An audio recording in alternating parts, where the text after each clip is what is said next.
दोगलापन।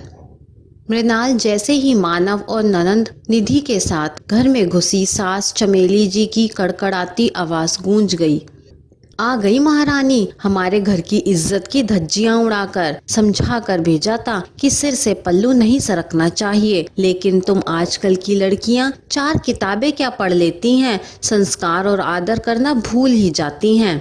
जेठ के सामने बिना पर्दे के घूम रही थी, और तो और साथ में बैठकर खाना, चाय, नाश्ता भी किया, और फिर एक लंबा नॉन स्टॉप भाषण मृणाल को शर्मसार करने के लिए तब तक चालू था जब तक मृणाल ने आकर सास चमेली जी से माफी नहीं मांगी।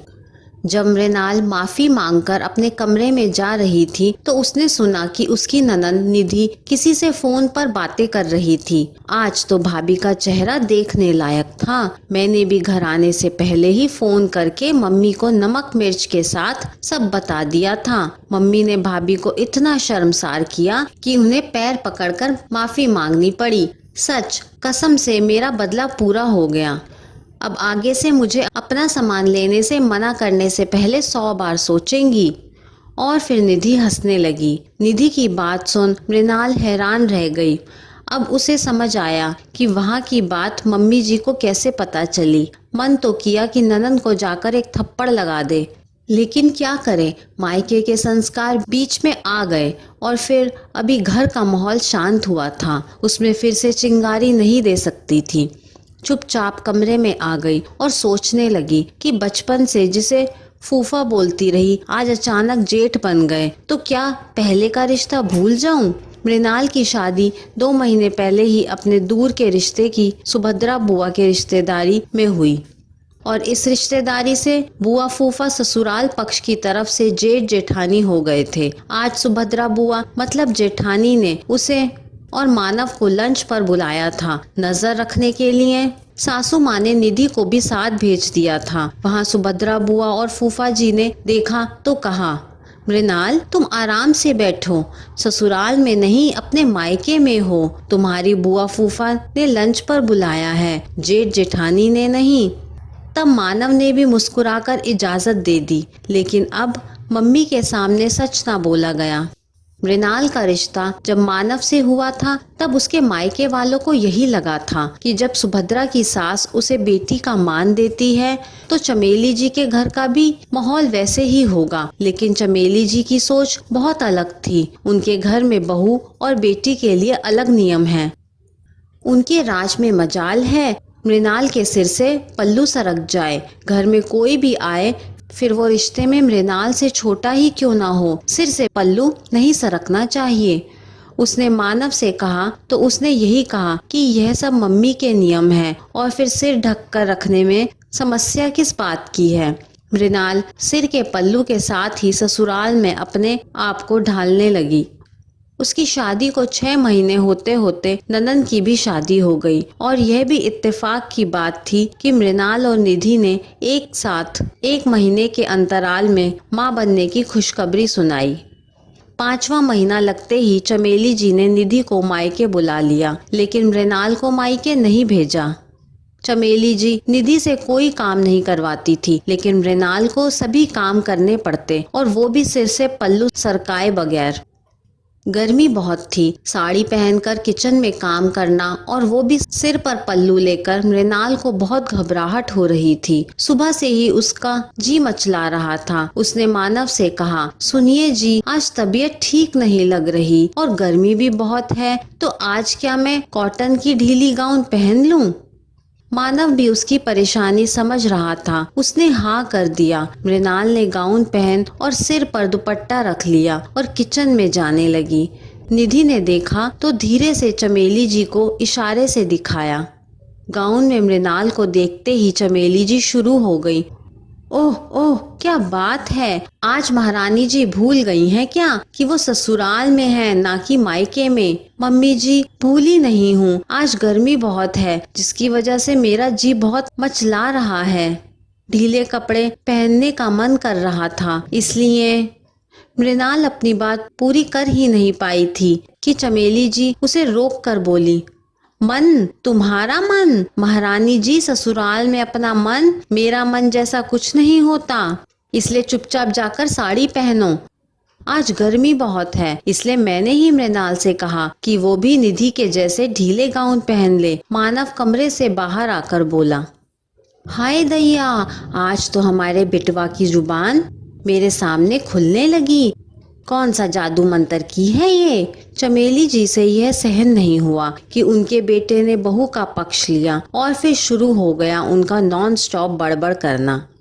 बात बढ़ती देख मृणाल ने वापस से साड़ी पहन ली और अपने आंसुओं को पल्लू से पोंछकर सिर पर रख किचन में आ गई। चमेली जी की जुबान को ब्रेक दरवाजे की घंटी बजने के बाद बंद हुई। मानव ने आगे बढ़कर दरवाजा खोला तो सामने निधि के ससुराल वाले खड़े थे। निधि के सास ससुर को देख चमेली जी की कड़वी जुबान शहद सी मीठी हो गई। ओ भाग्य, आप हमारे घर आए। आइए बहन जी, आइए भाई साहब, आपका स्वागत है। किचन में जाकर मृणाल को चाय नाश्ते का प्रबंध करने को कहा और आकर बैठ गईं। समधिन बीना जी ने निधि के बारे में पूछा। बहन जी, हम तो यहाँ पर अपनी बहू निधि से मिलने आए हैं, कहाँ है वो? बहन जी, गर्मी बहुत है, इसलिए निधि अपने एसी कमरे में आराम कर रही है। आपको तो पता ही होगा कि गर्भावस्था में गर्मी बहुत लगती है।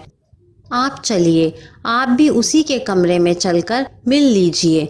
चमेली जी बीना जी को निधि के कमरे में ले गईं। निधि गाउन पहनकर आराम से लेटे लेटे मोबाइल पर बिजी थी। अपनी सास को देखकर निधि पहले तो हैरान रह गई, फिर जैसे ही पैर छूने के लिए झुकने लगी तो चमेली जी लगभग चिल्ला ही पड़ी, अरे बेटा, इस अवस्था में ज्यादा झुका नहीं जाता।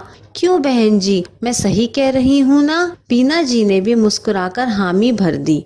मृणाल चाय नाश्ता कमरे में ही ले आई और बीना जी के पैर छूने लगी, लेकिन इस बार चमेली जी ने कुछ नहीं कहा, लेकिन बीना जी ने उसे रोक लिया। नहीं बहू, इस अवस्था में ज्यादा झुका नहीं जाता। क्यों समधन जी, सही कहा ना? अरे बहन जी, बड़ों का आशीर्वाद लेने के लिए इतना तो झुकना ही पड़ता है। चमेली जी खीसे निपोर कर बोली। बीना जी वहाँ शाम तक रहीं और जाने से पहले वो मृणाल के पास गईं और उसे ढेरों आशीर्वाद दिया और चमेली जी से कहा, आप बहुत किस्मत वाली हैं जो आपको मृणाल जैसी समझदार और सुघड़ बहू मिली, जिसे रिश्ते निभाना बखूबी आता है।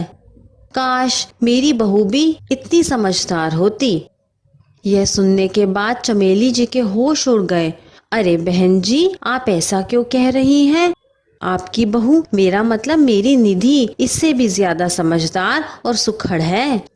वैसे तो मैं यहाँ अपनी बहू को देखने आई थी कि वो कैसी है, लेकिन यहाँ आकर पता चला कि मेरी बहू तो ठीक है, लेकिन समधन जी आपकी बहू ठीक नहीं है। बीना जी की बात सुनकर चमेली जी शॉक्ड हो गईं और मृणाल को देखकर बोली, नहीं बहन जी, हमारी बहू तो ठीक है। आपकी सोच कितनी दोगली है समधन जी। जब से मैं आई हूँ यही नोटिस कर रही हूँ कि आपकी बहू के सर से जरा सा भी पल्ला सरकता तो आप उसे इशारों से या फिर आंखों से हड़का रही। आपकी बेटी गाउन पहनकर है और आराम से एसी में मजा ले रही, लेकिन बहू साड़ी पहनकर गर्मी में इस हालत में भी काम कर रही और साथ ही साथ सिर से पल्लू भी संभाल रही। आपकी बेटी पैर छूने के लिए नहीं झुक सकती, लेकिन आपने बहू को नहीं मना किया, जबकि आपकी बहू भी तो प्रेग्नेंट है। अपनी बहू से तो आप सभी संस्कार की उम्मीद करती हैं, लेकिन अपनी बेटी को वही संस्कार देना कैसे भूल गईं? आपको बेटी का आराम दिखता है, लेकिन बहू की तकलीफ नहीं। कैसी माँ हैं आप जो बेटी और बहू में इतना अंतर कर लेती हैं? आपने कभी अपनी बेटी से पूछा है कि वो ससुराल में कैसे रहती है? कम से कम मृणाल बहू के जैसे तो बिल्कुल भी नहीं। आपने निधि को 5वें महीने में ही बुला लिया, लेकिन मृणाल को उसके मायके नहीं भेजा। क्यों समधन जी? अब निधि की डिलीवरी मायके में नहीं ससुराल में ही होगी। और आपको यकीन दिलाती हूँ कि मेरी बहू को अपने ससुराल में आपकी बहू के जैसे कोई तकलीफ नहीं होगी। चमेली जी, जिन्होंने हमेशा दूसरों को शर्मसार किया, आज बीना जी की बातों को सुनकर खुद ही शर्मसार होकर खड़ी थीं। आज उन्हें बीना जी ने आईना दिखा दिया। नहीं बहन जी, ऐसा मत कहिए। आप मुझे और शर्मसार मत कीजिए। मैं आपसे वादा करती हूँ कि मृणाल बहू को भी वही मान सम्मान मिलेगा जो एक बेटी को मिलता है। हाथ जोड़कर चमेली जी बीना जी के सामने खड़ी थी और फिर मृणाल से भी माफी मांगने लगी। मृणाल ने आगे बढ़कर चमेली जी का हाथ पकड़ लिया। नहीं मम्मी जी, ये हाथ माफी के लिए नहीं, हमेशा आशीर्वाद देने के लिए उठाइएगा। चमेली जी जैसी औरतें तब तक नहीं सुधरती जब तक उनकी बेटी पर वही सब कुछ नहीं होता जो उन्होंने अपनी बहू के साथ किया, और बहुत सी तो तब भी नहीं सुधरती। ये कहानी आपको कैसी लगी मुझे कमेंट करके ज़रूर बताइए। कहानी पसंद आई हो तो लाइक, शेयर और चैनल को सब्सक्राइब करना ना भूलें। कहानी सुनने के लिए आपका बहुत बहुत धन्यवाद।